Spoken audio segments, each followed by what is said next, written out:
Hotline presented by Sullivan Super Service, providing trusted plumbing and HVAC service for over 50 years.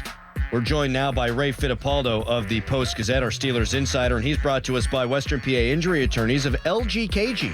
Build on relationships, credibility, and integrity. Real quick, before we get to Ray, people really like the bleep tweet segment. One suggestion from a texter, which I think is worth exploring, you need to have kids or sweet old ladies say the tweets.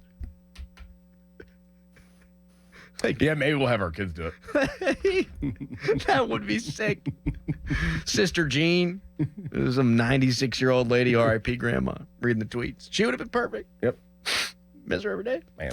Ray Fittipaldo joins us now. What a transition. How are you, Ray? Good morning to you. Good morning, guys. I'm doing well. Happy to hear it. So you sat in on Tomlin's presser yesterday, and have you been at all of his press conferences? I mean, certainly for like a decade here, right? I mean, is your read that it's going to be Russell Wilson on Sunday? Yeah, absolutely, guys. I'm not sure why he kind of left it out there that there's some doubt about it, but everything he said in that news conference yesterday points to Russell Wilson starting. And I go back there. There was a series in the second quarter, guys, where Justin missed 3 wide open receivers. And, we have in Allegiant Stadium, we are high in the press box, and you can see how plays develop. And I'm thinking any NFL quarterback is going to make 2 out of those 3 throws. He didn't make any of them. And there was another play, guys, I think right after the blocked punt, the lateral to Jaylen Warren.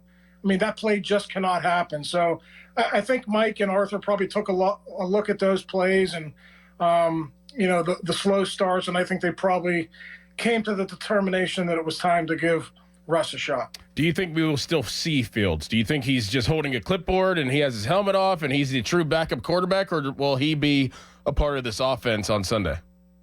No, I think they're going to have a plan to get him in the game. Now, I mean, it's not going to be, hey, Justin's going to go in on the third series. They're not going to do that, but I think you look at where he's been most successful. That's been in goal-to-go situations. He leads the NFL among quarterbacks with 5 rushing touchdowns. So, anytime you're inside the 10, inside the 5, I think it's a perfect spot to use him.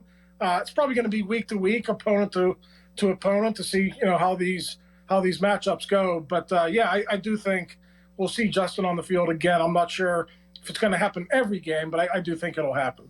Ray Fittipaldo joining us here in the Fan Morning Show. Ray, I was really encouraged to hear Mike Tomlin say, we've been good, really good at times, not to be confused with great. And if he thinks that Russell Wilson can help make their passing game look great at times, then okay, I'm okay with it. Are they going to allow Russell Wilson to be aggressive? Yeah, I think so. A couple games ago, they were breaking their tendencies on throwing on first down with Justin. They didn't hit on him. And, Arthur Smith runs play action, I think, more than any other offensive coordinator in the league. Justin is not good at that, but Russell is really good at that. At least he has been, throughout his career before he got to Pittsburgh. So I think you'll see an uptick, certainly, in the passing game. Are you going to lose something with Justin's ability to break down defenses with his feet? Absolutely. But I do think Mike and Arthur are banking on Russell hitting a lot of these throws that Justin's been missing, and then just overall explosive plays, right? Getting George Pickens more involved, getting him involved early in games, getting leads in games early rather than always chasing it. I think all of those are things that potentially could happen with Russ at quarterback. What if Russ is bad? What if he doesn't perform and he doesn't perform next week? What do you think they do? Do they go back to Justin, or do they ride it out with Russ? I think certainly there's going to be some rust, Dorin. I don't think it's going to look perfect on Sunday night. But if you're talking about like an extended stretch, let's say Mike gives him a 4-game stretch, and they're 1-3 and it doesn't look good.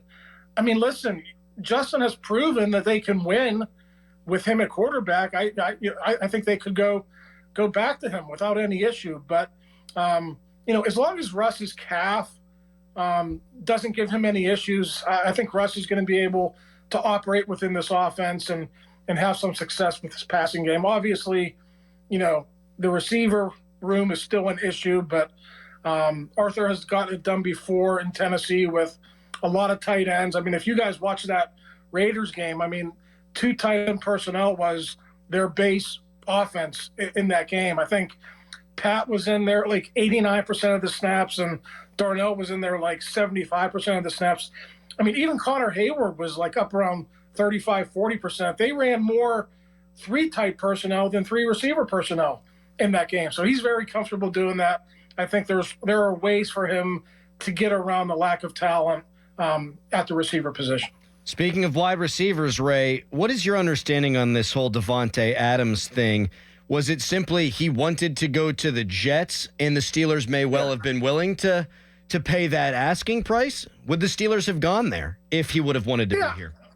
And I think the Steelers were interested, but when you have a relationship like Davante Adams has with Aaron Rodgers going back, I think what they played together 8 or 9 years in Green Bay, that's where Davante had most of his success. So it makes sense that Davante would want to play there. It's interesting, from a, players always say we want to win Super Bowls. That, it's not about the money, but I mean, the Jets are 2-4, the Steelers are 4-2.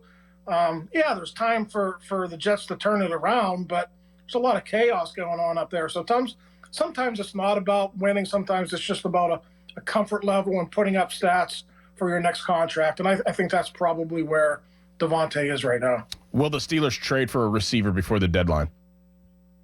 I mean, who's left? I keep hearing the Mike Williams thing. I've said this since August when all this Brandon Ayuk stuff was going on. They don't need another number 3 or a number 4. They need like a 1 or a 2. And I just don't know after Ayuk and after Adams and after Sutton have been taken care of that there are good guys left to attain. So I'm starting to think it won't happen. And, then the pressure is going to be on, Arthur Smith. Can he get it done with the personnel that he has right now? And, obviously the running back room has to get healthier. That's been an issue. Jaylen Warren has to get going. If the running game's better, maybe it'll open up things for the passing game and George Pickens. So they've just been dealing with a lot of injuries and, things have kind of been uneven with that offense. They need to get healthy. And they need George Pickens to step up. I think that's the biggest thing with this offense going into the second half of the season. Ray, there was so much other stuff going on yesterday. Adams, Cooper, Fields v. Wilson. I may have missed this. Did he mention Alex Highsmith when he went over the injury report? Yeah. Okay. He's going to play? Questionable. Questionable to begin the week. We'll see what happens today. Last week, Jaylen Warren was doubtful to begin the week, and then he ended up playing 25 snaps. So, I mean, if they can get Alex out there and there's no, threat of him getting injured again, if they feel really good about where he is with that groin, that'd be a huge help because it's really just Jeremiah Moon and, those practice squad guys. So I'm sure they're going to be careful, but certainly good news that there's at least the potential that Alex could return this week. Well, they don't have a choice, but what do you think their comfort level is with McCollum that is going to be playing center this week with Zach Frazier being out? Yeah, I mean, from what Mike said yesterday, pretty good. It's not like he just walked in the building like that situation you had at outside linebacker last week. Ryan has been in this program now for 2 or 3 years, and he's been a practice squad guy for most of that, but certainly he's familiar with Pat Meyer and the way Pat Meyer operates. He's been with this new offensive staff here for the last 6 months. So, listen, Zach is probably going to be out the next 2 games. I think it makes sense to get him back after the bye week. If you can get by for 2 games with McCollum at center, if he could just be solid for 2 games, I think that's all they're asking for. Ray, very good stuff. This was tremendous. Mm-hmm. We thank you for your time, and we'll talk to you on Tuesday. All right, guys. Or Wednesday. Enjoy the game Sunday night. See you. See you, Ray. See you, Ray.